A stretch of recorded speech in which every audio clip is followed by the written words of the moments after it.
வணக்கம். நியூஸ் தமிழின் தேர்தல் பயணம் நிகழ்ச்சி தொடங்குகிறது. தேர்தல் பயணம் நிகழ்ச்சியிலே இது பொலிட்டிக்கல் மாஸ் நிகழ்ச்சி.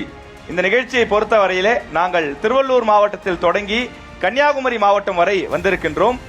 தேர்தல் பயணம், தேர்தல் பயணம், தேர்தல் பயணம். நியூஸ் தமிழ்.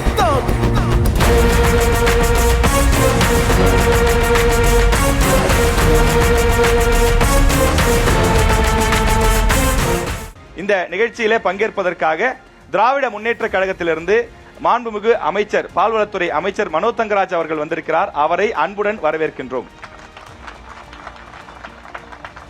அதே போல அதிமுகவிலிருந்து மாநில இலக்கிய அணி இணை செயலாளராக இருக்கக்கூடிய திரு சந்துரு அவர்கள் வந்திருக்கின்றார். அவரையும் நியூஸ் தமிழ் சார்பில் அன்புடன் வரவேற்கின்றோம்.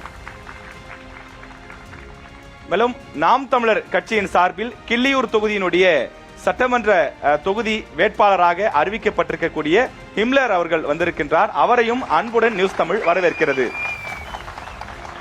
3 முக்கிய விருந்தினர்களையும் வரவேற்று நாம் நிகழ்ச்சிக்குள் செல்லலாம். கன்னியாகுமரி மாவட்டத்தினுடைய வளர்ச்சிக்கு திராவிட முன்னேற்ற கழகம் செய்தது என்ன, உங்களுடைய ஆட்சி காலங்களில் கொண்டு வரப்பட்ட நல்ல திட்டங்கள் என்ன, நீங்கள் பட்டியலிடலாம் சார். இந்த கன்னியாகுமரி மாவட்டத்தை எடுத்துக்கொண்டால் நம்முடைய தலைவர் கலைஞர் அவர்கள் முதல்வராக இருந்த நேரத்தில் இன்றைக்கு ஓங்கி வளர்ந்து இருக்கக்கூடிய மருத்துவக் கல்லூரி மருத்துவமனை அவரால் இங்கு ஏற்படுத்தப்பட்டது. அதுபோன்று நாகர்கோவில் அமைந்திருக்கக்கூடிய நம்முடைய பொறியியல் கல்லூரி, அந்த பொறியியல் கல்லூரி தலைவர் கலைஞருடைய காலத்தில் கொண்டு வரப்பட்டது. அதே போன்று 2 அணைகள், பொய்கை அணை, மாம்பழத்துறையாறு அணை தலைவர் கலைஞருடைய காலகட்டத்தில் கொண்டு வந்து நிறைவேற்றப்பட்டது.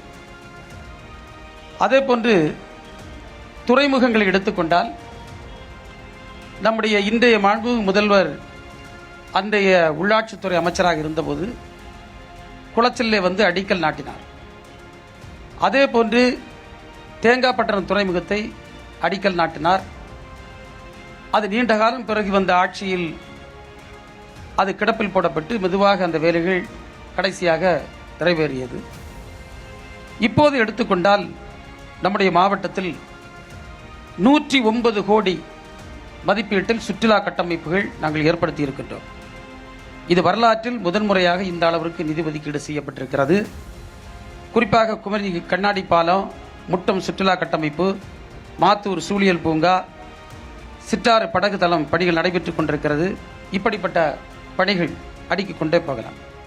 பேருந்துகளை பொறுத்தவரையில் ஒரு புரட்சியை நாங்கள் ஏற்படுத்தியிருக்கோம் என்று சொல்லுவேன். என்று சொன்னால் களியக்காவளை நம்முடைய மாவட்டத்தினுடைய என்ட்ரி பாயிண்ட், அதில் வந்தவுடனே நம்முடைய மாவட்டத்தின் மகிமை தெரிய வேண்டும் என்பதற்காக சுமார் 10 கோடி அளவில் ஒரு அற்புதமான ஒரு பேருந்து நிலையம், அதே போன்று தக்கலை பேருந்து நிலையம் சுமார் 7 கோடி செலவில், திருவட்டார் பேருந்து நிலையம் 2.6 கோடி செலவில், குளச்சல் பேருந்து நிலையத்தில் 5.5 கோடி ரூபாய்க்கு அங்கு பல்வேறு பணிகள், நாகர்கோவில் பேருந்து நிலையத்தில் 4 கோடிக்கு பணிகள், கடலோர கட்டமைப்புகளுக்கு 940 கோடி ரூபாய் இந்த 5 ஆண்டு காலத்தில் தந்திருக்கக்கூடிய ஒரே அரசு, ஒரு ஒப்பற்ற அரசு, மாபெரும் அரசு இந்த திராவிட மாடல் அரசு தான். இன்னும் நீங்கள் பார்த்தீங்கன்னா மீன்வள கட்டமைப்புகள், புதிய பேருந்து பார்த்தீங்கன்னா நம்பவே முடியாது, 247 புதிய பேருந்துகள் இன்றைக்கு அற்புதமாக இந்த சாலைகளை அலங்கரித்துக் கொண்டிருக்கிறது. 117 பேருந்துகளை மறுகட்டமைப்பு செய்திருக்கின்றோம். மகளிர் விடியல் பேருந்து தமிழ்நாட்டிலேயே இன்னைக்கு மிகப்பெரிய வரவேற்பை பெற்றிருக்கிறது. கன்னியாகுமரி மாவட்டத்தில் 368 பேருந்துகள். இந்த பேருந்துகளில் பெண்கள் எல்லாம் மிக அற்புதமாக பயணம் செய்து மகிழ்ச்சியோட. இன்னும் 1 நிமிஷம் சார், இந்த மருத்துவ கட்டமைப்புகள் மட்டும் நான் சொல்ல, ஏன்னா நாங்கள் மருத்துவக் கல்லூரி கொண்டு வந்தோடு நிறுத்தவில்லை, மருத்துவ கட்டமைப்புகள் மிக அற்புதமாக செய்திருக்கின்றோம். கன்னியாகுமரி மருத்துவக் கல்லூரி மருத்துவமனையில் மட்டும் சுமார் 34 கோடி ரூபாய்க்கு கட்டிடங்கள் கட்டப்பட்டிருக்கிறது. அதில் வந்து பார்த்தீங்கன்னா 4 கோடி ரூபாய்க்கு புற்றுநோய் பிரிவு ஒன்று ஆரம்பிக்கப்பட்டு அந்த பணிகள் நடைபெற்றுக் கொண்டிருக்கிறது. அதே போன்று கோட்டார் ஆயுர்வேத மருத்துவக் கல்லூரிக்கு கூடுதல் கட்டிடங்கள், தக்கலை மருத்துவமனை கூடுதல் கட்டிடம், குலசேகரன், எனவே சாதனை மேல் சாதனை, அதுதான் எங்கள் திராவிட முன்னேற்ற கழகத்தின் சாதனை என்று கூறி நன்றி சார். இப்ப நீங்க ஸ்டார்ட் பண்ணலாம், நீங்க தொடரலாம் சார். கன்னியாகுமரி மாவட்டம் என்றால் அண்ணா திராவிட முன்னேற்ற கழகத்தினால் கட்டமைக்கப்பட்டது. சிதலம் அரிக்கப்பட்ட ஒரு சிலை அழகாக சிற்பமாக மாற்றப்பட்டால் எப்படி இருக்கும்? அதுபோல கிழவியாக இருந்த குமரி 20 வயது பருவ குமரியாக மாற்றியது அனைத்திந்திய அண்ணா திராவிட முன்னேற்ற கழகத்தினுடைய சர்க்கார். சின்னமுட்டம் மீன்பிடி துறைமுகம் விரிவாக்கம் அனைத்திந்திய அண்ணா திராவிட முன்னேற்ற கழகம். லூர்தம்மாள் பாலம் இருக்குது பாத்தீங்களா, மணக்குடி அனைத்திந்திய அண்ணா திராவிட முன்னேற்ற கழகம். செங்கட்டி பாலம் இருக்கிறது பாத்தீர்களா, அனைத்திந்திய அண்ணா திராவிட முன்னேற்ற கழகம். குளச்சல் துறைமுகம் அனைத்திந்திய அண்ணா திராவிட முன்னேற்ற கழகத்தால் கொண்டு வரப்பட்டது. தேங்காய்பட்டணம் துறைமுகம் இருக்கிறதே, அனைத்திந்திய அண்ணா திராவிட முன்னேற்ற கழகத்தால் கொண்டு வரப்பட்டது.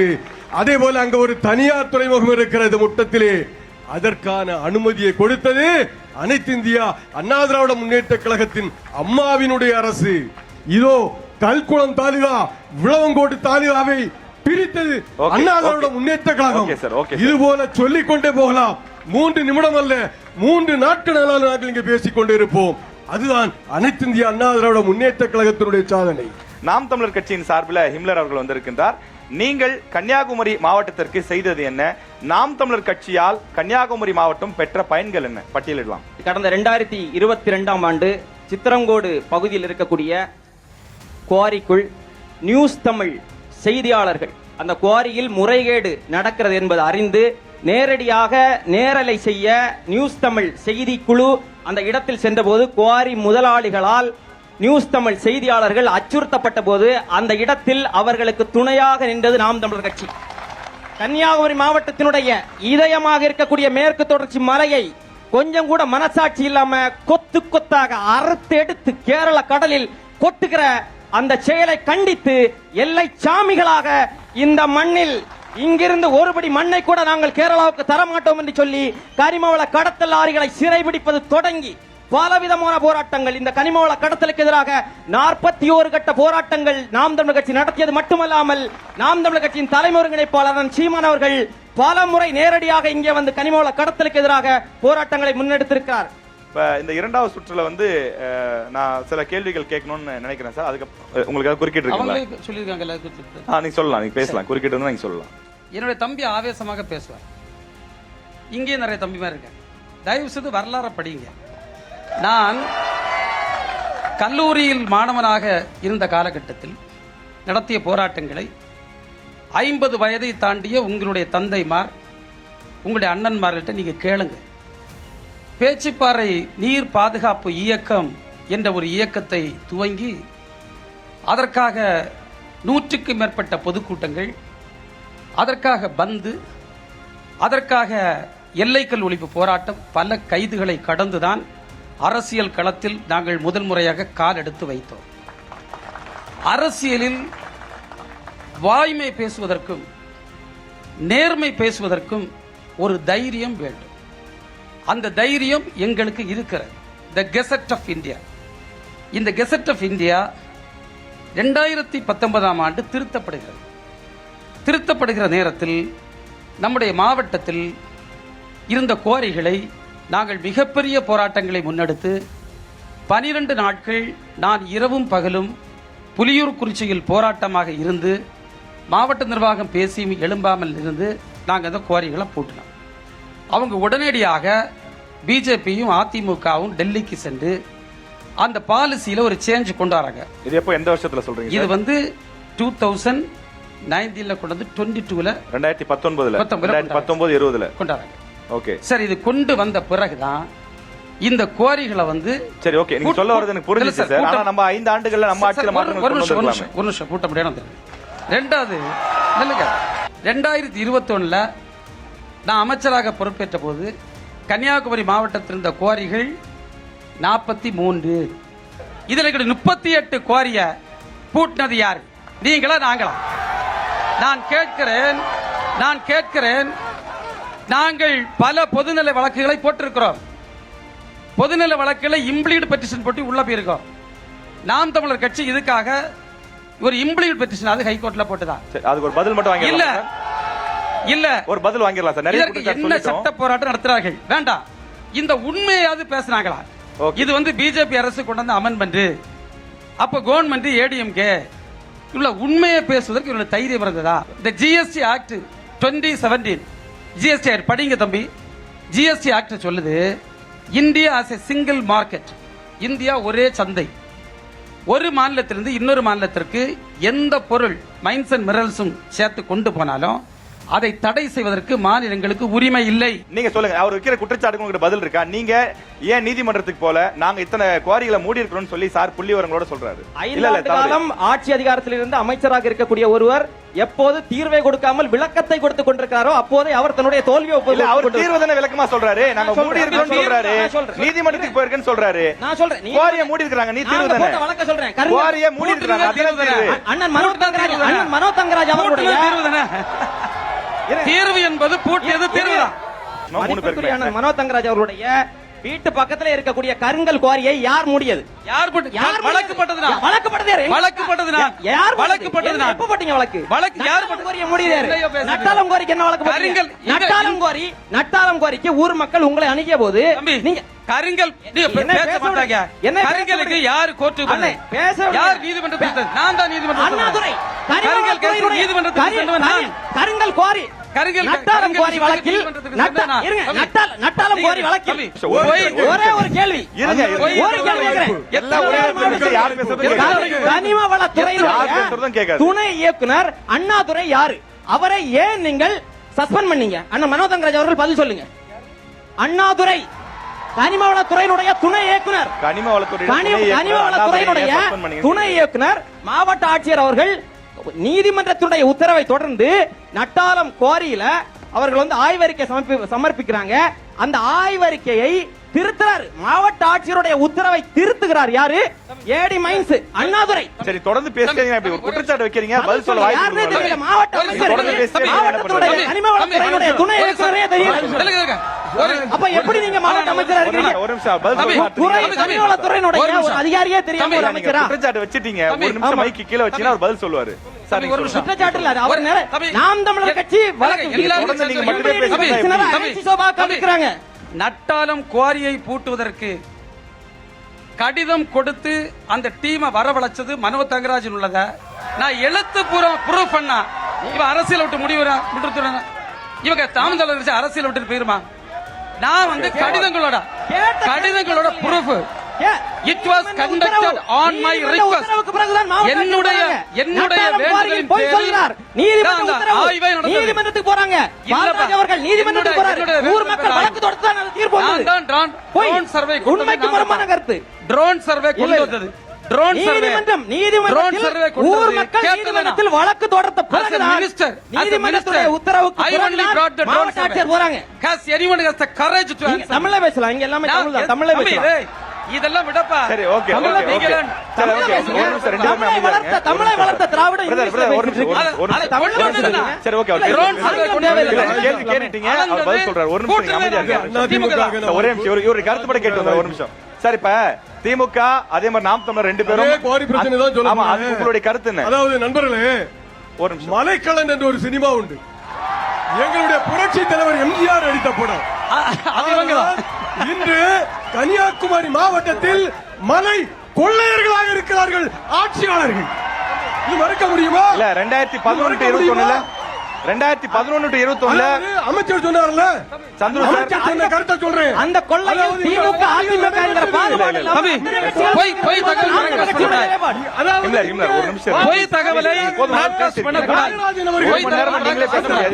பொதுக்கூட்டம் இல்ல, கேள்வி கேக்குறீங்க, குற்றச்சாட்டு வைக்கிறீங்க, பதில் சொல்ல அனுமதிங்க. பதில் சொல்ல அனுமதிங்க. போய் தகவலை பிராட்காஸ்ட் பண்ணாங்க. 2014 என்ன சொல்ல வராரோ உங்களுக்கு அடுத்த வாய்ப்பு. 6 குவாரிகளும் நீதிமன்றத்தின் அடிப்படையில் சந்துரு சார், நீங்க பொதுக்கூட்டம் மாதிரி பேசிட்டே இருந்தீங்கன்னா 3 பேருக்குமே தயவு செய்து ஒரு வேண்டுகோள் வைக்கிறேன். ஒரு இல்ல வாய்ப்பே கிடைக்கலையா?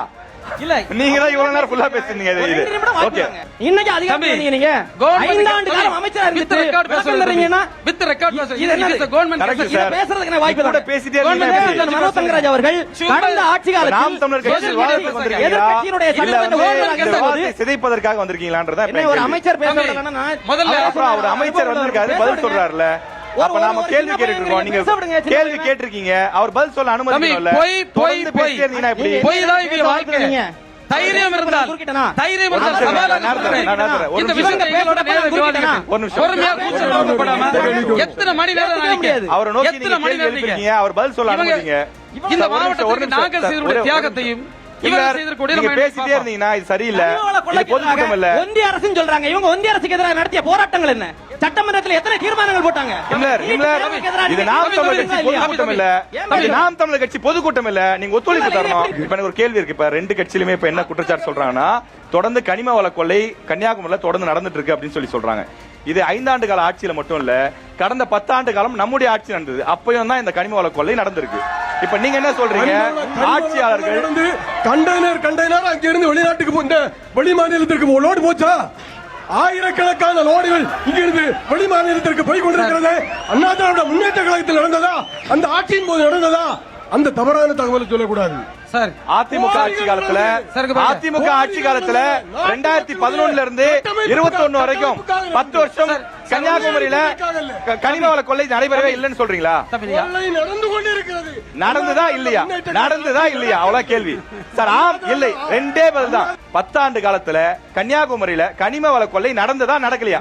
ஆம் இல்லை இல்லையா? ஓகே, அவ்வளவு நான் முடிச்சுக்கிறேன். கன்னியாகுமரி மாவட்ட மக்கள் பார்த்துக் கொண்டிருக்கிறார்கள். 10 ஆண்டு காலத்துல கனிம வள கொள்ளை நடந்ததா இல்லையான்னு மக்களுக்கு தெரியும். மக்கள் முடிவு செய்வாங்க.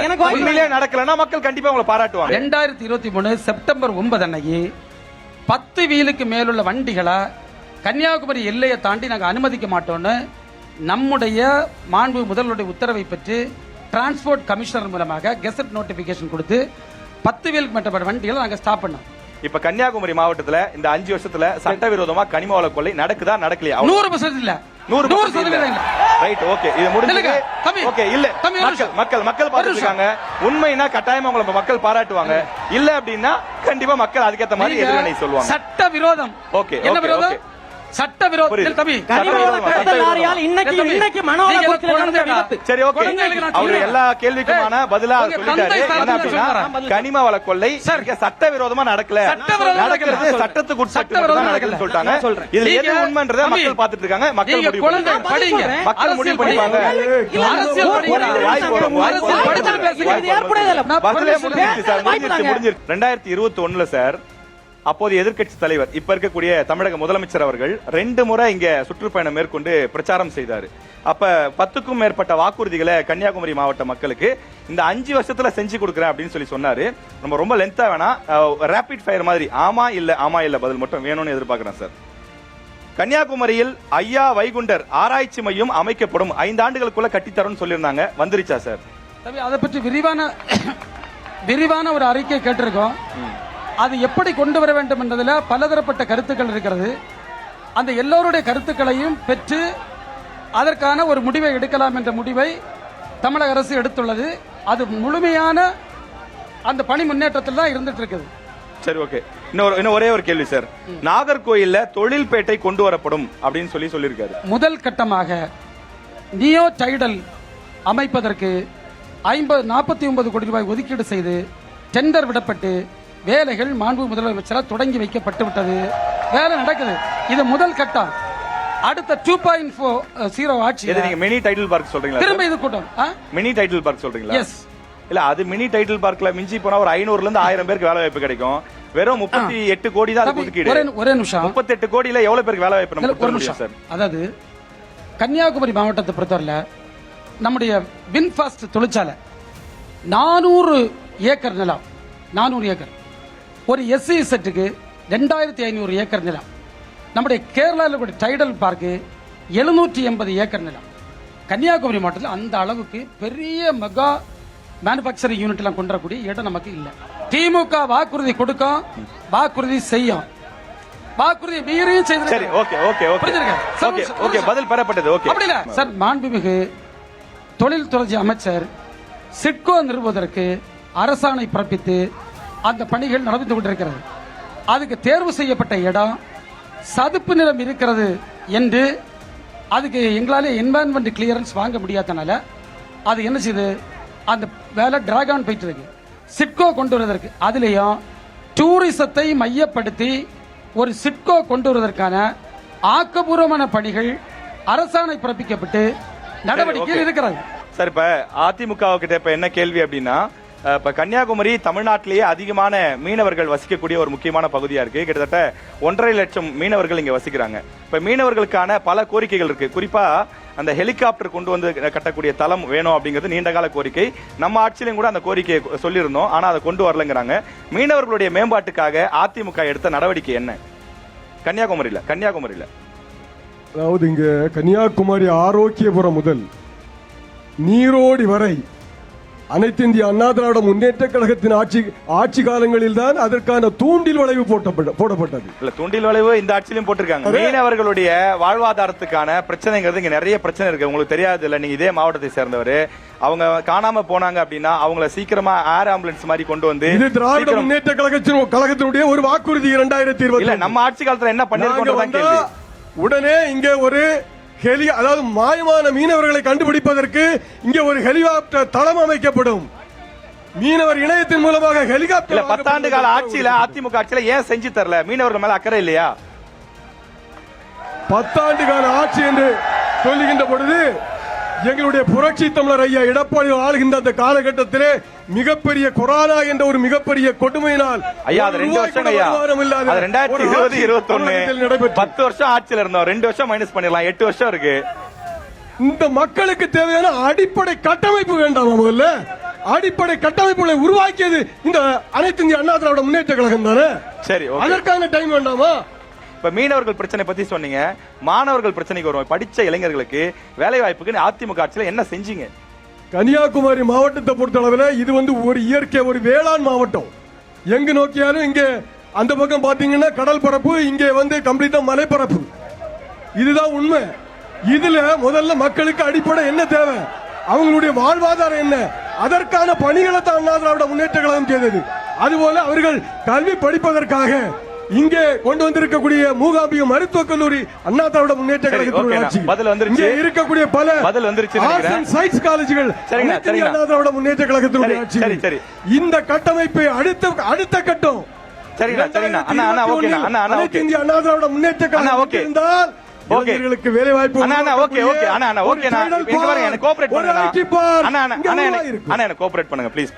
இப்ப நான் கேள்வி நாம் தமிழருக்கு வச்சேன்னா அதிமுக வச்சேன்னா ஒரு சந்தேகம் வந்துருச்சு. ஏன்னா படித்த இளைஞர்களுக்கு வேலை வாய்ப்புன்னதும் நீங்க சொல்ற மாதிரி இயற்கை வேளாண் விவசாயம்னு அண்ணன் பேசுறாரு.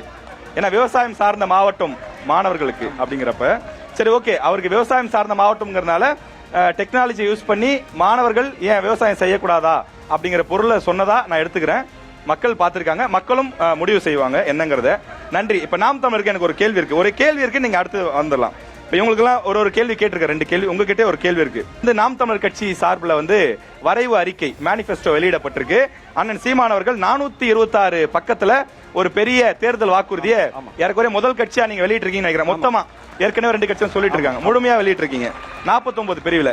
அதுல எனக்கு ஒரு 2-3 கேள்விகள் இருக்கு. என்ன அப்படின்னா, இப்ப மொழி சார்ந்த விஷயம். இப்ப என்னன்னா 3 மொழி கொள்கை, அண்ணன் சீமான சொன்னதை அப்படியே சொல்றேன். 3 மொழி கொள்கை அது மோசடி கொள்கை, இருமொழி கொள்கை அது ஏமாற்று கொள்கை, தாய் தமிழ் மொழி கொள்கை மட்டுமே எங்களுடைய ஆட்சி காலத்தில் கொண்டு வரப்படும் அப்படின்னு சொல்றாரு. இப்ப எங்க கேள்வி வருது அப்படின்னா, இப்ப தமிழ்நாட்டுல தமிழ் மொழியில படிக்கணும்ன்றது ஏற்புடையது, அதுல ஒன்றும் மாற்று கருத்து கிடையாது. ஆனா தமிழ் மொழியில மட்டும்தான் படிக்கணுங்கிறது எப்படி ஏற்புடையதா இருக்கும்? இப்ப நீங்க பொறியியல், மருத்துவம் எல்லாத்தையுமே தமிழ்ல கொண்டு வரணும்னு சொல்றீங்க. நீங்க தமிழ்ல மட்டுமே படிச்சீங்கன்னு வச்சுக்கோங்க, நிறைய கலைச்சொற்களுக்கு வார்த்தையே இருக்காது. இப்ப உதாரணத்துக்கு நான் சொல்றேன், இப்ப விண்டு அப்படின்னு சொல்றோம். விண்டுனா என்னது? காற்று. அதே மாதிரி ஏர்னு சொல்றோம். ஏர்னா என்னது? காற்று. ரெண்டுமே ஒண்ணுதான். தமிழ்ல ஒரே பொருள் தான் இருக்கு, ஆங்கிலத்துல ரெண்டுக்குமே வெவ்வேறு பொருள்கள் இருக்கு. அதே மாதிரி சுத்தியல், மெக்கானிக்கல் இன்ஜினியரிங் படிக்கணும் வைங்களேன், கொஞ்சம் கேள்வி பெருசுதான், ரொம்ப முக்கியமான கேள்வி அப்படிங்கிறது.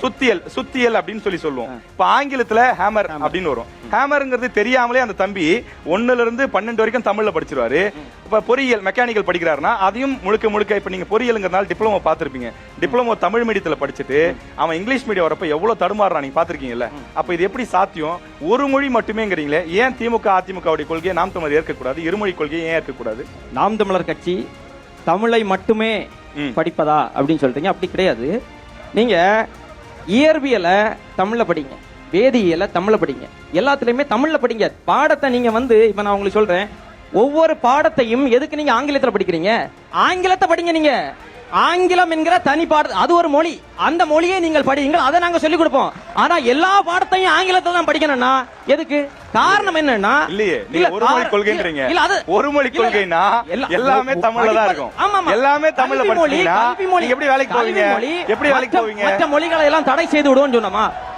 நாம் தமிழர் கட்சி எங்கேயாவது மற்ற மொழிகளை எல்லாம் தடை செய்து விடுவோம்னு சொன்னோமா? நாங்க அப்படி இல்லையே. நீங்க எல்லாத்தையும் ஆங்கிலத்திலே படிப்பீங்க அப்படின்னா, நீங்க சொல்றீங்க ஆங்கிலம் தெரியல, ஹேமர் தெரியலங்கிறீங்க. தமிழ்ல எழுத படிக்க தெரியாம எத்தனை பேர் பட்டம் பெற்றிருக்கிறார்கள் தமிழ்நாட்டுல? ஆங்கிலம் எதுக்கு நீங்க படிக்கணும்னு சொல்றீங்க?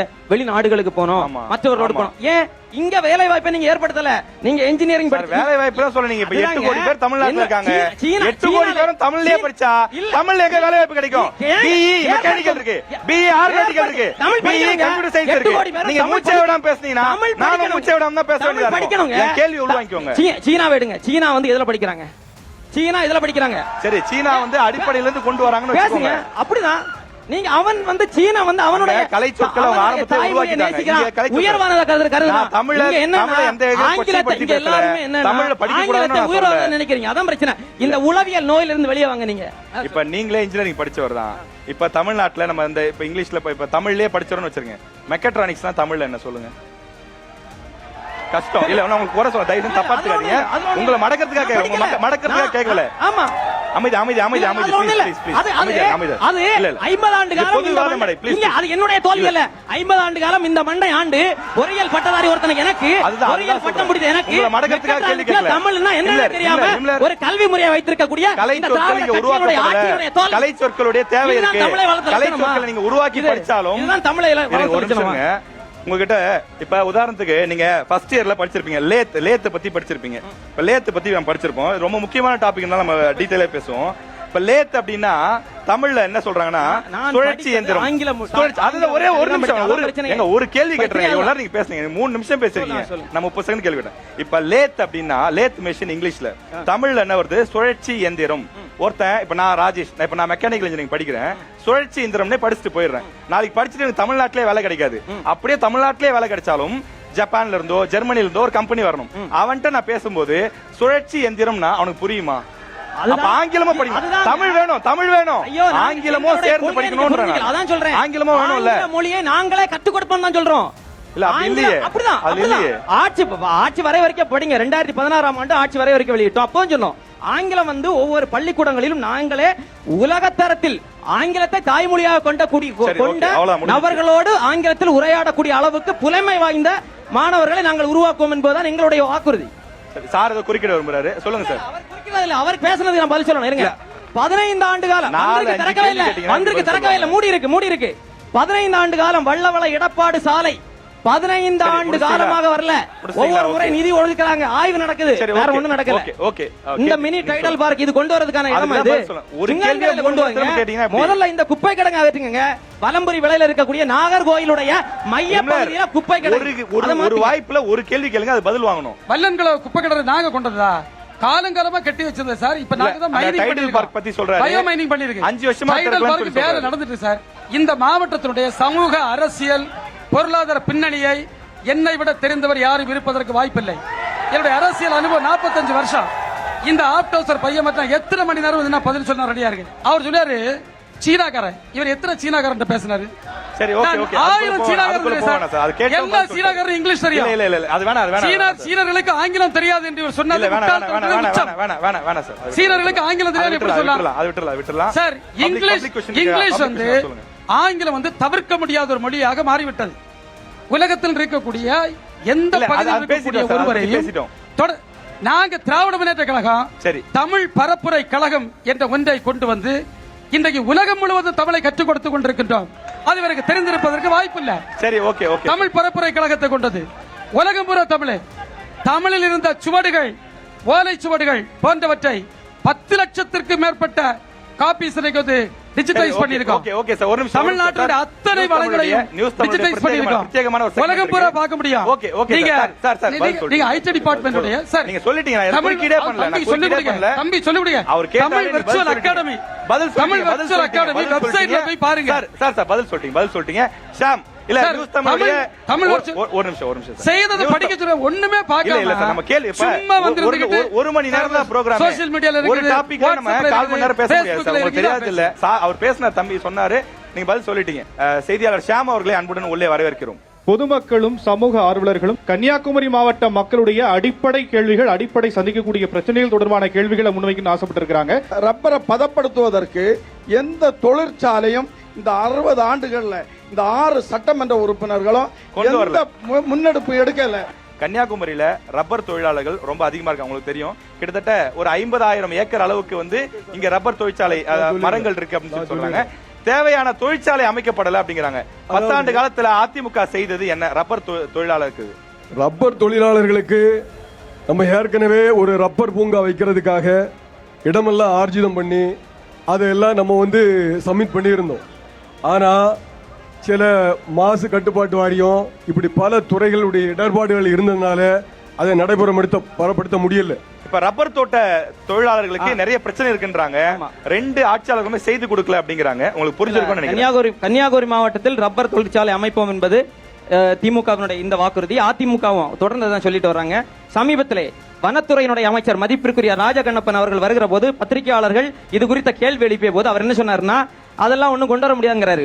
சார், ரப்பர் பூங்கா அனுப்ப நீண்ட நாள் சொல்லி கனரக ரப்பர் தொழிற்சாலை அமைப்பதற்கு, கனரக ரப்பர் தொழிற்சாலை அமைப்பதற்கு சிந்தட்டிக் யார்ன் தான் 65%. தெரியும் சார். 35% கூட ஒரிஜினல் ரப்பர் வராது. நீங்க டயர்லாம் பாத்தீங்க. அப்போ நம்ம வந்து அவர் சொன்ன மாதிரி இங்க செம்போராம்புதூர்ல ஒரு ரப்பர் பார்க் வந்து டிக்ளேர் பண்ணி லேண்ட் அக்விசிஷன் பண்ணாங்க. அதுக்கு ஒரு டெக்னிக்கல் ஸ்டடி, எக்ஸ்பர்ட் கமிட்டி ஒரு டெக்னிக்கல் ஸ்டடி வந்து பண்ணுது. அந்த டெக்னிக்கல் ஸ்டடி என்ன சொல்லுதுன்னா, economically it is not viable, technically not feasible. அதுக்கு என்ன காரணம் சொல்லனா, வந்து நீங்க வந்து சிந்தட்டிக் யார்ன் வந்து நிறைய இதுக்கு வேணும். இது வந்து பம்பாய் போன்ற இடங்கள்ல இருந்து கொண்டு வரணும். திரும்ப இங்க ப்ராடக்ட்ஸ் பண்ணா இத மார்க்கெட்டிங் திரும்ப சிட்டிஸ் கொண்டு போனோம். பக்கத்துல சிட்டிஸ் இல்ல. So technically it is not ஃபீசிபிள்னு ஹை லெவல் எக்ஸ்பர்ட் கமிட்டி கொடுத்த ரிப்போர்ட் டிஐசில இருக்குது. வாங்கி படிக்க சொல்லுங்க. ஒன்னு. ரெண்டாவது, ரப்பர் பை ப்ராடக்ட்ஸ் இண்டஸ்ட்ரீஸ் நிறைய இருக்குது. உதாரணம் கேஏ லேட்டக்ஸ். இன்னைக்கு உலகம் முழுவதும், தம்பி கேளுங்க, உலகம் முழுவதும் ரப்பர் பை ப்ராடக்ட்ஸ், ரப்பர்ல சுத்தமான ரப்பர்ல ப்ரிப்பேர் பண்ணக்கூடிய கிளவுஸ், தம்பி சொன்ன மாதிரி பழைய உடம்புல ஆபரேஷன்ஸ் பயன்படுத்தக்கூடிய பல பொருட்கள் வெளிநாடுகளுக்கு கேஏ லேட்டக்ஸ் நாகர்கோயில் இருக்கக்கூடிய ரப்பர் மரம் தான் போயிட்டு இருக்கு. சில பை ப்ராடக்ட்ஸ் கேளுங்க, ரப்பர் பை ப்ராடக்ட்ஸ் கம்பெனி ஆரம்பிக்கிறது 35% சப்சிடி கொடுக்க தம்பி. 35% சப்சிடி அவர் தொடங்க சொல்லுங்க. 35% சப்சிடி வந்து நாங்க வந்து ரப்பர் பை ப்ராடக்ட் கம்பெனி தொடங்க கொடுக்கோம். யார் வேணாலும் தொடங்கலாம். இதெல்லாம் வந்து தெரியாம பேசுது குழந்தைகள். இதை வந்து புக்கம் படிக்காது, சட்டத்தையும் பார்க்காது. எதையாவது வாயில் வரதா பேசி சொல்லிட்டீங்க. அடுத்த கேள்வி வேகமா. நாங்கள் தொடர்ந்து வைக்கக்கூடிய கோரிக்கை என்னவென்றால், எங்களுக்கு மீனவர்கள் கடல்ல இறந்து போனா நாங்க என்ன மீனா கடற்குள்ள நீந்துட்டு இருக்கிறது? 7 வருஷத்துக்கு பிறகு கோர்ட்ல போய் தான் டெத் சர்டிபிகேட் வாங்கணுமா?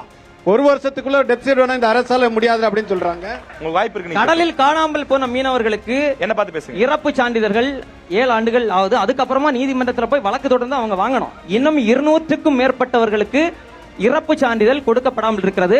திமுக வந்து என்ன செஞ்சாங்கன்னா, ஓராண்டில் நாங்கள் இறப்பு சான்றிதழ் கொடுப்போம். நாங்க உலக மீனவர் தினத்தில் மாண்புமிகு உதயநிதி ஸ்டாலின் அவர்கள் வந்தபோது அந்த வாக்குறுதியை மறுபடியும் சொன்னார். ஆனால் இதுவரைக்கும் கொடுக்கல. நாம் தமிழர் கட்சி இந்த முறை வெற்றி பெறுவது உறுதி. வந்ததும் நாங்கள் அதை செய்வோம். கிட்டத்தட்ட 1000 கோடி ரூபாய்க்கு தூண்டில் வளைவு RMS வாழ்வு அமைத்திருக்கிறது அண்ணா திராவிட முன்னேற்ற கழகத்தினுடைய சர்க்கார். திமுகவும் அமைக்கலன்னு சொல்ல முடியாது. அங்கங்க கொஞ்சம் அமைச்சிருக்காங்க. இவர் ஒரே அடியா இல்லன்ட்டாரு. மீனவர்களுக்கு தேவையான அடிப்படை தேவைகள் கிட்டத்தட்ட 200 பேருக்கு சான்றிதழ் இன்னும் கிடைக்கலன்றாரு, இறந்தவர்களுக்கான சான்றிதழ். எல்லாத்துக்குமான பதில் சரி. சுருக்கமா வேகமா. தேங்காய்பட்டணத்தில் ஒரு துறைமுகம் அமையுது. IIT, NIOT போன்ற அமைப்புகள் தொழில்நுட்ப வல்லுநர்கள் பண்ணது. ஆனா அந்த தொழில்நுட்பம் தப்பி போச்சு. சுவாரஸ்யமா கதை கலங்க சொல்லுங்க. 28 பேரு இறந்து போறாங்க. நாங்க ஆட்சிக்கு வந்த உடனே 253 கோடி ரூபாய் போட்டு உடனடியா வேலை செய்த விளைவு இன்னைக்கு 2022க்கு பிறகு ஒரு ஆக்சிடென்ட் இல்ல, ஒண்ணு கூட இல்ல. ஓகே. ஒரு அம்மா என்னட்ட சொல்லாங்க, தம்பி இது 10 வருஷத்துக்கு முன்னாடி நடந்திருந்தா என் பிள்ளை 2 உயிரோட இருந்திருக்குன்னு சொன்னாங்க. இதெல்லாம் இவங்களுக்கு தெரிய வாய்ப்பு இல்லை. மக்கள் பாக்குறாங்க விஷயங்கள் உண்மை அப்படிங்கறப்ப மக்கள் கட்டாயமா பாராட்டுவாங்க. அதாவது தப்பில்ல. இந்த மீனவர்களுக்கு ஹெலிகாப்டர் இஷ்யூ சொல்லுங்க சார். நான் ஸ்கூல்ல படிக்க காலத்துமே இதுக்கு போராட்டம் நடத்திருக்கேன். வேணா போட்டோ எடுத்தாங்க. ஸ்கூல்ல படிக்க கொஞ்சம் அமைதியா இருங்க ப்ளீஸ். நீங்க நாங்க இவங்கள மாதிரி இப்ப வரைக்கும் நிறைவேறல. நீங்களே அமைச்சர் ஆயிட்டீங்க. நீங்களே அமைச்சராயி இன்னும் வரலங்கிறதா ஒரு வார்த்தை. நான் கிள்ளியூர் பகுதியிலிருந்து 3 முறை மாவட்ட ஊராட்சி மன்றத்திற்கு தேர்ந்தெடுக்கப்பட்டவன். அந்த மக்களோடு வாழுகின்றவன். எனக்கு தெரியும். ஹெலிகாப்டர் வாங்குக்கு central government, it is privy of the central government. நாங்க இன்னைக்கு எங்க மாண்பு முதல்வர்கிட்ட கேட்டு நிதி நாங்க கொடுக்க தம்பி பல ப்ரொபோசல் எத்தனையோ ப்ரொபோசல்ஸ் ஸ்டேட் கவர்மெண்ட் கொடுத்திருக்கு. எத்தனையோ ப்ரொபோசல் ஸ்டேட் கவர்மெண்ட் கொடுத்திருக்கு. ஆனா நீங்க கடல்ல கடற்கரையில இந்த கன்னியாகுமரி மாவட்ட கடற்கரை இன்டர்நேஷனல் சீ ரூட்டுக்கு பக்கத்தில் இருக்கனால இதுல சென்ட்ரல் ஸ்டேட்டும் கோஆர்டினேட் பண்ணாம இப்படிப்பட்ட விஷயங்கள் செய்ய முடியாது. மீனவர் நலன் காப்பதற்கு தேங்காய்பட்டணம் 253 கோடி ரூபாய் கொடுத்து இன்றைக்கு இந்த மக்கள் முழு திருப்தியா இருக்காங்க. சரி சார். குளச்சல் துறைமுகத்துக்கு 150 கோடி ரூபாய் கொடுத்து நான் சென்ற மாதம் சென்றிருந்தேன். ஊரே நின்று பாராட்டுது. வாணியக்குடியில 150 கோடி ரூபாய் இப்ப கொடுத்து அந்த மக்கள் பாராட்டி கொண்டிருக்கிறது. தூண்டில் வளைவு இல்லைன்னு சொன்னாரு. எனக்கு ஃபாதர் ரொம்ப நண்பர். நான் மிகுந்த வருத்தத்தோடு சொல்லுகிறேன். அவர் ஒருவேளை தொழில்நுட்ப கோளாறை பற்றி சொன்னாரான்னு தெரியாது, எனக்கு தெரியாது. ஆனால் கிராயின்ஸ் என்கின்ற தூண்டில் விளைவு 1996 திராவிட முன்னேற்ற கழக அரசு இருந்தபோது முதல் முறையாக கோவளத்தில் போட்டாங்க. சரி. அப்போ நான் கன்னியாகுமரி மாவட்டத்துடைய மாவட்ட ஊராட்சி மன்ற தலைவர். Okay sir. Okay. Father Dominic என்பவர் அங்கு கோவளம் ஊருடைய பங்கு தந்தையாக இருந்தார். இதெல்லாம் வரலாறு தம்பி. வரலாறு தெரிந்தவர்களுக்கு தெரியும். ஓகே. செஞ்சிருக்கோம்னு சொல்லிட்டீங்க. ஓகே. மார்த்தாண்டம் கூட்டுறவு சங்கத்தில் கொள்முதல் செய்யக்கூடிய பச்சை தேனை தமிழகத்தில் செயல்படக்கூடிய அனைத்து அரசு நிறுவனங்களும் கொள்முதல் செய்ய வேண்டும். அதற்காக என்ன நடவடிக்கை எடுப்பீர்கள் என்பதை விளக்கவும். ஓகே. நன்றி. நாம் தமிழர் சொல்லுங்க. தேன் வளர்ப்பு, தேன் அதற்கென்று தனியே தொழிற்சாலைகள் ஏற்படுத்தப்பட்டு அதை அரசே நாங்களே கொள்முதல் செய்யக்கூடிய வேலைகளை செய்வோம்.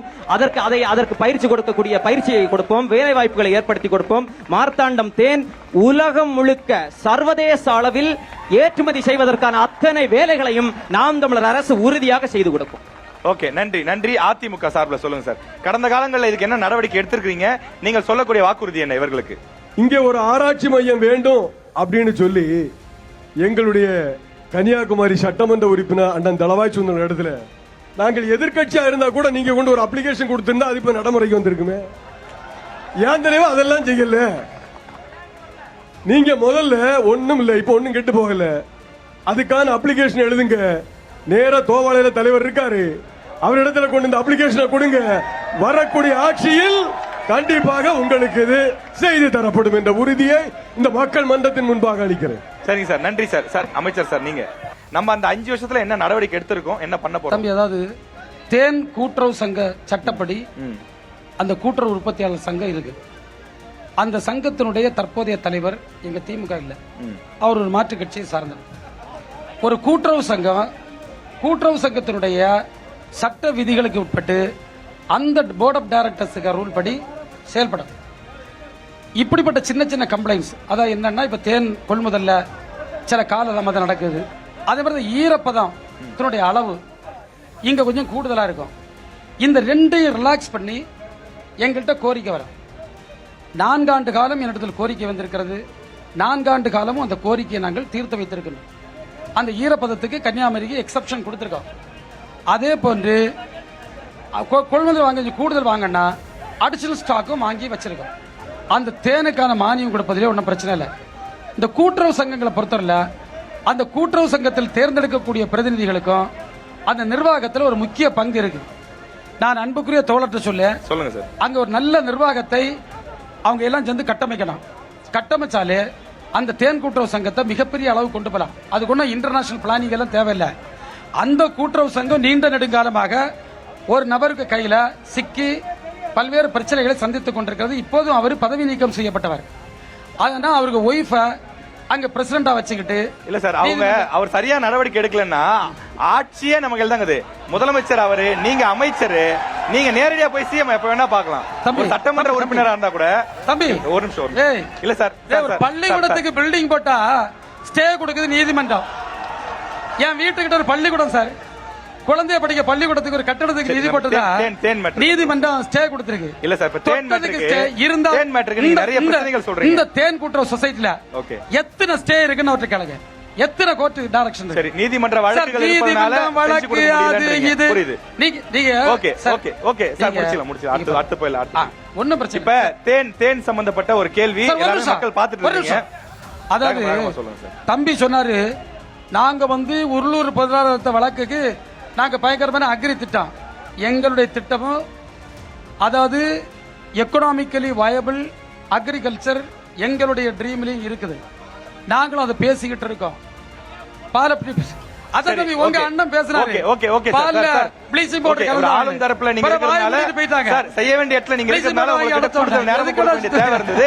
ஓகே ஓகே, புரிஞ்சிச்சு. ஓகே, நன்றி. ஹிம்லர் உங்ககிட்ட தான் ஒரு கேள்வி. என்னன்னா உங்களுடைய தேர்தல் அறிக்கையில ஒவ்வொரு மாவட்டத்திலும் பாரம்பரிய மாடுகள் மட்டுமே வளர்க்கப்படும் அப்படின்னு சொல்லிருக்கீங்க. இப்ப நமக்கு நாட்டு பசுமாடு எவ்வளவு பால் தரும் அப்படின்னு தெரியும். பால்வளத்துறை அமைச்சரா நீங்க எதாச்சும் இங்கே இருக்காரு. நாட்டு மாடு அப்படின்னா நமக்கு தெரியும், நம்மள விவசாய குடும்பத்துல வரும். ஒரு நாட்டு மாடுங்கிறது ஒரு நாளைக்கு 2 லிட்டர் இல்ல அதிகபட்சம் ஒரு 5 லிட்டர் வரைக்கும் தர வாய்ப்பு இருக்கு. ஆனா ஜெர்சி மாடுன்னு சொல்லக்கூடிய மாடுகள் 10 இருந்து 20 லிட்டர் வரைக்கும் தரும். 2-3 லிட்டர் வித்தியாசம் இருக்கலாம்.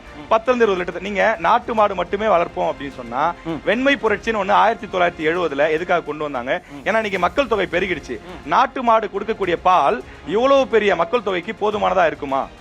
அதான் கேள்வி. நான் முதல்ல உங்களுடைய கேள்விக்கு பதில் சொல்ல முன்னாடி அண்ணன் இந்த கேள்விக்கு பதில் சொல்லிட்டு நம்ம அடுத்து சொல்லிடுறேன். இப்போ நீங்க தேவை பத்துமா அப்படின்னு கேக்குறீங்க. நான் எது ஆரோக்கியம்னு உங்கள்ட்ட கேக்குறேன். நான் என்னுடைய மக்களுக்கு ஆரோக்கியமான பாலை கொடுக்க வேண்டும் நினைக்கிறேன். நீங்க கொடுக்கக்கூடிய மரபணு மாற்றப்பட்ட மாடுகளா இருக்கட்டும். ஜெர்சி என்னங்க ஆரோக்கியமா இருக்கு?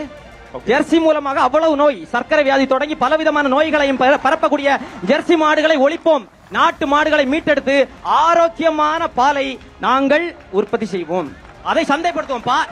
நாம் தமிழர் கட்சி இவங்கள மாதிரி சாராய பொருளாதாரத்தை நம்பி இல்ல, நாங்கள் பால் பொருளாதாரத்தை நம்பி இருக்கிறோம். ஆடு மாடு வளர்க்கிறது. சீமான் அவர்கள் ஆடு மாடு வளர்ப்பதை பற்றி பேசுகிற போது அதை அவமானமாக பேசுகிறார். இவர் மனோ தங்கராஜ் அவர்கள் வரைக்கும் பேசிக் கொண்டிருக்கார். நான் என்ன கேட்கிறேன், பால் வளத்துறையினுடைய அமைச்சர் தானே நீங்க? பவுடர் பால் வளத்துறையா இல்ல பசுமாட்டு பால் வளத்துறையா? பால் எப்படி வரும்? ஆடு மாடு வளர்த்தாதான் பால் வரும். இவர் ஆடு மாடு வளர்ப்பதை அவமானம் சொல்லிட்டு பால் வளத்துறையினுடைய அமைச்சரா இருக்கிறாரு. எப்படி பால் வரும்? வானத்துல இந்த பால் வருமா? ஆடு மாடு வளர்த்தால் தான் பால் வரும். அவர் பதில் சொல்லிட்டோம். உங்க கேள்வி புரிஞ்சிருச்சு. மாடுக்கு மடியில அவன் பால் கறந்து பழக்கப்பட்டவன் இல்ல. நான் கறந்திருக்கிறேன். நான் பால் கறக்கவன். நான் கறந்திருக்கேன். என்கிட்ட மாடு இருக்குது. நீங்க பிறந்த நாள்ல இருந்து இன்னைக்கு வீட்டுல மாடு இருக்கு. ஜெர்சி மாடு பால் கறக்கவன். ஜெர்சி மாடா நாட்டு மாடா? ரெண்டாவது, மரபணு மாற்றப்பட்ட மாடு இல்ல Jersey. Jersey cross breed. Jersey cross breed. மரபணு மாற்றப்பட்ட இல்ல. என்ன மரபணு மாற்றம் சொல்லிட்டீங்க நீங்க? சொல்லி அது கூட தெரியல சார். சொல்லுங்க. மரபணு மாற்றப்பட்ட கிராஸ் பிரீடு சொல்லுங்க. நீங்க எந்த கிராஸ் பிரீட பண்ணலாம்? ஆவின் பொதுமக்களுடைய ஒரு நிறுவனம். இது மரபணு மாற்றின பாலை கொடுக்க sir. Cross breed sir. Jersey cross breed இருக்கு. வட இந்தியால கூட சிந்து கிராஸ் பிரீடு இருக்கு. காங்கிரஸ் கிராஸ் பிரீடு இருக்கு. இது HF கிராஸ் பிரீடு இருக்கு. It is cross breed. நான் ஒரு அனுபவசாலி சொல்ல கேளுங்க தம்பி. பாலை பாலுடைய தர நிர்ணயம் எப்படின்னா, பால்ல ஃபர்ஸ்ட் திங் அடல்ட்ரேஷன் இருக்கான்னு பாப்பாங்க. Okay. Best and pesticides residues இருக்கான்னு பாப்பாங்க. 2 தேர்ட் திங் ஹவு மச், எவ்வளவு புரதச்சத்து இருக்கு, புரோட்டீன் எவ்வளவு இருக்கு, எவ்வளவு ஃபேட் இருக்கு. இதை வச்சுதான் பாலுக்கு தரத்தை நிர்ணயிக்கிறது. அது நாட்டு பசுவா இருந்தாலும் சரி, ஜெர்சியா இருந்தாலும் சரி, HF இருந்தாலும் சரி, எந்த பசுவாக இருந்தாலும் சரி. இந்த குறைந்தபட்ச இதுல கூட இவங்க படிக்காம பேசதான் இவங்க பிரச்சனை. இவங்க பிரச்சனையே அதான். இந்த குறைந்தபட்ச விஷயங்களை கூட சரி, படிங்க. முடிச்சிட்டீங்களா? ஒரு மில்க்கு குவாலிட்டினா எப்படின்னு தெரிஞ்சுக்கிட தம்பி. தெரியாட்டி என்கிட்ட கேளுங்க, நான் உங்களுக்கு ஃப்ரீயா சொல்லி தரேன், இலவசமா சொல்லி தரேன். இலவசமா சரி, class okay sir, okay okay sir. உங்க சார், கூட்டத்துக்கு போதும், போதும், போதும். வந்து உங்களுக்கு கேள்வி சொல்லி கேட்டாச்சு. தரேன். பதில் பெறப்பட்டது, பதில் பெறப்பட்டது. என்ன நாம் வாக்குறுதி? தமிழர் கட்சியினுடைய அந்த தேர்தல் வாக்குறுதியை பத்தி கேட்டீங்க இல்லையா? சரி, அதுக்கு பதில் இருக்குன்னா நீங்க சொல்லணும்ல. சொல்லலாம். சுருக்கமா அதாவது நாம் தமிழருடைய அந்த தேர்தல் வாக்குறுதிகளை பார்த்தா புதுசா இந்த கைலாஷ் மாதிரி ஒரு நாடெல்லாம் உருவாக்கி அங்கதான் இதை செயல்படுத்த முடியும். சரி, இது தமிழ்நாட்டுக்குள்ளது இல்ல. வாய்ப்பு தரேன். இது கைலாசா அங்க பெற வேண்டியதா? மக்கள், கன்னியாகுமரி மாவட்ட மக்கள் அதிமுகவிற்கு ஏன் வாக்களிக்க வேண்டும்? வாக்களித்தால் கன்னியாகுமரி மாவட்டத்திற்கு என்ன கிடைக்கும்? கன்னியாகுமரி மாவட்டத்தை கட்டமைத்ததே அதிமுக. எங்களுக்கு வாக்களிக்க யாருக்கு வாக்களிக்க போறாங்க? எங்களுடைய ஆட்சி அமைந்தவுடன் அவ்வளவு பேருக்கும் 10,000 ரூபாய். அந்த பெண்கள்ல யாருக்கும் உங்களுக்கு, அதாவது பெண்கள்ல தரம் பிரித்தே பார்க்க மாட்டோம். ரேஷன் கார்டு யாருக்கெல்லாம் இருக்கோ அவங்களுக்கெல்லாம் 10,000 ரூபாய். இது மட்டுமா? மகளிர் அனைவருக்கு 2,000. ஏன் நீ பஸ்ல திமுக ஆட்சியில பஸ்ல வந்து பெண்கள் சிக்கலா தான் போனோம். அண்ணா திமுக ஆட்சியில கணவனும் மனைவியுமாக போலாம் இலவசமாக. இப்படிப்பட்ட திட்டங்களை அள்ளி தந்துட்டு இருக்கோம். இது மட்டுமா? மீனவர்களுக்கு அவர்களுடைய மீனவர் இந்த ஒக்கி புயல் மாதிரி புயல்களால் காணாமல் போனால், மாயமாக போனால், அவருக்கு அண்ணா திராவிட முன்னேற்ற கழகம் 20 லட்சம் ரூபாய் கொடுத்திருக்கு. அவங்க குடும்பத்துக்கு வேலை எல்லாம் கொடுத்திருக்கு. ஆனாலும் கூட அவர்களுக்கு ஒரு ஹெலிகாப்டர் தளம் வேண்டும் என்றால் கண்டிப்பா நமக்கு கிடைக்கும். காரணம் திமுகவுக்கு ஒன்றிய அரசு, அனைத்து இந்திய அண்ணா திராவிட முன்னேற்ற கழகத்திற்கு அது மத்திய அரசு. கண்டிப்பாக நாம் அவரோடு இணைந்து இந்த ஹெலிகாப்டர் தளம் மீனவ மக்களுக்கு கொண்டு வரப்படும். நாம் தமிழர் கட்சி கன்னியாகுமரி மாவட்டத்தில் இன்னும் வெற்றி பெறல. மக்கள் ஏன் உங்களுக்கு வாக்களிக்கணும்? உங்க கொள்கைகள் என்ன? வெற்றி பெற்றா நீங்க என்னெல்லாம் செஞ்சு கொடுப்பீங்க? அதை பத்தி தாராளமா பேசுங்க. நாம் தமிழர் கட்சி இந்த தேர்தலில் வெல்வது உறுதி. நாங்கள் ஆட்சி அமைப்பது உறுதி. அதுல எந்த மாற்று கருத்தும் இல்ல. நாங்கள் மாதம் 5,000 ரூபாய் தர்றோம், 2,000 ரூபாய் தர்றோம், 2,500 ரூபாய் தருவோம் என்று சொல்ல வந்தவர்கள் அல்ல. மாறாக நாட்டு மக்கள் அனைவருக்கும் தரமான கல்வி, தூய குடிநீர், மருத்துவம் சரியாக சமமாக இலவசமாக வழங்கப்படும். நாட்டின் முதலமைச்சருக்கு எப்படிப்பட்ட தரமான கல்வி மருத்துவம் இலவசமாக, எப்படிப்பட்ட தரமான மருத்துவம் கிடைக்கிறதோ அதே போன்ற தரமான கல்வி மருத்துவமும் கடைகோடியில் இருக்கக்கூடிய ஒவ்வொருவருக்கும் இலவசமாக சரியாக சமமாக வழங்கப்படும். நாம் தமிழர் கட்சி நாங்கள் என்ன செய்வோம் என்றால், இந்த நாட்டில் முதல்ல சரி செய்ய வேண்டிய பிரச்சனை என்னன்னா, ஒவ்வொரு வீடுகளில் இருக்கக்கூடிய சமையல் அறையில் இருக்கக்கூடிய நஞ்சை நாங்கள் அகற்றப் போகிறோம். ரசாயன உரங்கள், பூச்சிக்கொல்லி மருந்துகளை கொட்டி நிலத்தை நாசப்படுத்தி நடந்து கொண்டிருக்கக்கூடிய வேளாண் முறையின் மூலமாக கிடைக்கக்கூடிய பொருட்கள், உணவுப் பொருட்கள் அத்தனையும் நஞ்சாக மாறி இன்றைக்கு பலவிதமான நோய்களுக்கு ஆளாகி சம்பாதித்த அத்தனை பணத்தையும் மருத்துவமனையில் கொண்டு போய் நிறுத்தி இருக்கிறோம்.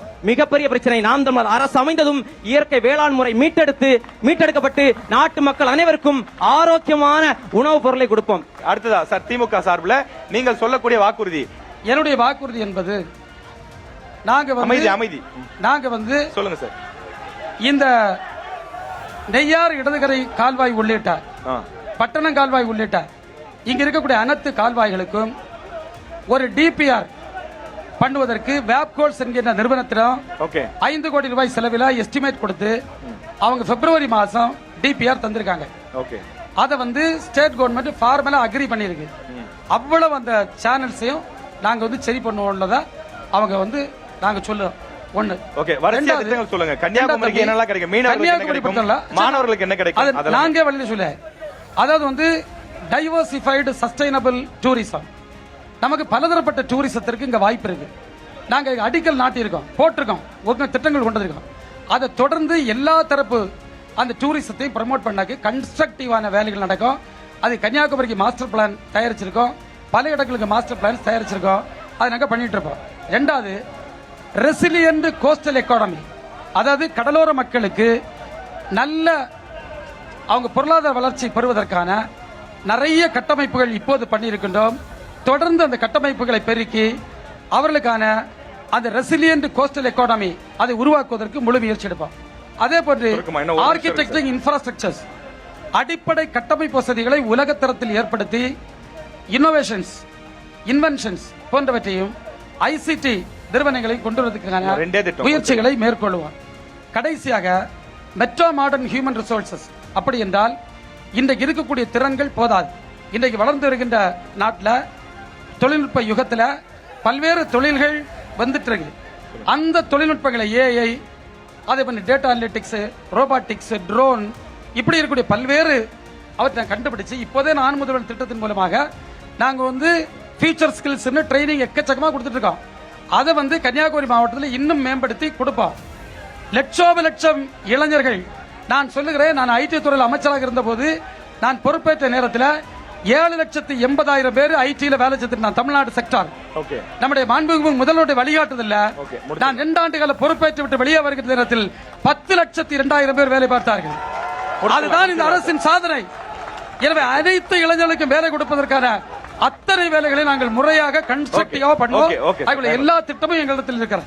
ஒத்துழைப்பு கொடுத்த உங்கள் அனைவருக்கும் மனமார்ந்த நன்றியை தெரிவித்துக் கொள்கிறோம். குறிப்பாக இங்க வந்து சேர்ந்த அமைச்சர் அவர்களுக்கும், அதே போல அதிமுக இருக்கக்கூடிய திரு சந்திர அவர்களுக்கும், திரு நாம் தமிழர் கட்சியிலிருந்து ஹிம்லர் அவர்களுக்கும் மனமார்ந்த நன்றியை தெரிவித்துக் கொள்கிறோம். நன்றி, வணக்கம்.